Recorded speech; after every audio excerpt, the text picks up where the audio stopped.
back to Walt Disney. I mean, Disneyland, let's face it, is Walt Disney. You can't think of this park without thinking of Walt first. These attractions are so beloved because the perfect combination of both fantasy and future. So when these three attractions opened, there was nothing else like this in the world. And to have a monorail, no other amusement park or any sort of place in Disneyland had a monorail. There was no roller coasters like the Matterhorn, and there definitely weren't any submarine rides anywhere in the country. So because they're so unique, I think that's why they still endure to this day.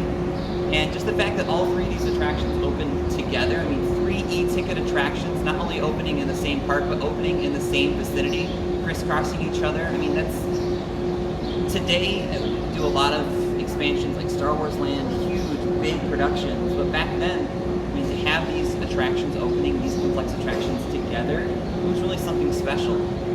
And I think because of that, today, they're still fondly remembered by fans like myself and you guys too.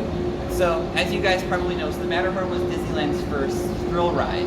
And when it debuted, it was unique for a couple reasons. First, it had the first use of tubular steel for the roller coaster track. And that was unique because that allowed the vehicles to twist and turn unlike any other roller coaster that had been ever produced to that point. You also had multiple vehicles on the track at one time. At that point, roller coasters didn't do that. You usually had one car on the track at all times. The monorail not only had two tracks, but had multiple cars going at one time. And then the Skyway also went through the Matterhorn, and it was advertised as going through these glaciers and seeing these alpine passes, but really it was just, you were looking at the track as you went through the Matterhorn. It really wasn't quite as grand as it was described. But then in 1978, the Matterhorn underwent a major refurbishment. So at the time, it was being promoted as what's gotten into the Matterhorn, and that's when they added the Abominable Snowman. And that's also when they improved the Matterhorn. So they also added tandem bobsleds. So instead of just one sled, you had two sleds that increased the capacity for the Matterhorn. You had enhanced show scenes. So the lift was completely enclosed. You had snowflake projections as you went up the lift. And those passes that in 59 just looked generic were done up a little bit more, so it looked like those alpine passes, those icicle caverns. But the big addition was the addition of the Abominable Snowman. And the Growl of the Yeti at that point was actually voiced by someone who worked at Walt Disney Imagineering. They had a contest to see who could produce a Growl that they could use for the Abominable Snowman. So they picked one of the cast members at WED, and on certain parts of the day, if it was windy at Disneyland, you could hear that Growl across the park. And then in the early 2010s, so in 2015, we updated the Matterhorn again. So we had a brand new Abominable Snowman animatronic, which is what you all see today inside the attraction. And the Walt Disney Archives was lucky enough to get the 1978 Abominable Snowman in our collection. And if any of you went to the expo, the D3 Expo in 2015, if you saw our exhibit, you saw we had the 1978 Abominable Snowman on display there at our exhibit. Guardians? There is one at Guardians of the Galaxy. So WDI also was able to get one of the Abominable Snowman. And so that's the one that you guys will see in the queue for Guardians of the Galaxy mission breakouts at Disney California Adventure. But the snowman that the Yeti, or the Abominable Snowman the Archives has, that is safe and sound in one of our warehouses. So he lives in a crate, free from any heat or any sort of dust or any damage. So ours is safely packed away. So to tie it back to Walt, depending on the source you go to, the submarine ride was developed in either one of two ways. It was either developed because Dick Irvine, who was the head of WED Enterprise at the time, suggested a glass-bottom boat ride to Walt. And Walt said, well, why don't we just make a submarine ride? If you go by what Disney legend Bob Gurr says, he said that someone made an offhand comment one day that Disneyland has everything, but it doesn't have submarines. So he said that someone said that to Walt, and he said, well, we're going to make submarines. So whichever source you go to, it always ties back to Walt Disney. He wanted to have a submarine ride here at Disneyland. Now, what was great about the original submarine voyage is that it was based on reality. So it was based on the actual submarine, the USS Nautilus, which of course was based on 20,000 Leagues Under the Sea. But the USS Nautilus was the first nuclear-powered submarine in the world. It was also the first submarine to complete a submerged voyage underneath the North Pole. So this attraction was inspired by that. And when the attraction opened, they actually had the Nautilus submarine, and the other submarines were named after the rest of the nuclear-powered submarines that the United States had at that time.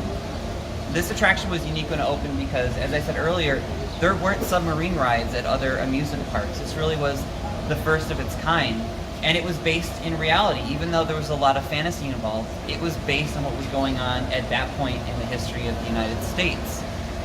And also what's unique about this attraction was that it had a lot of things that guests remember fondly. So of course you had the mermaids that people talk about so often when they think about this attraction. Of course they introduced special effects underwater, which Disney had never accomplished before. And a lot of those underwater effects were tested at the Disney studio lot.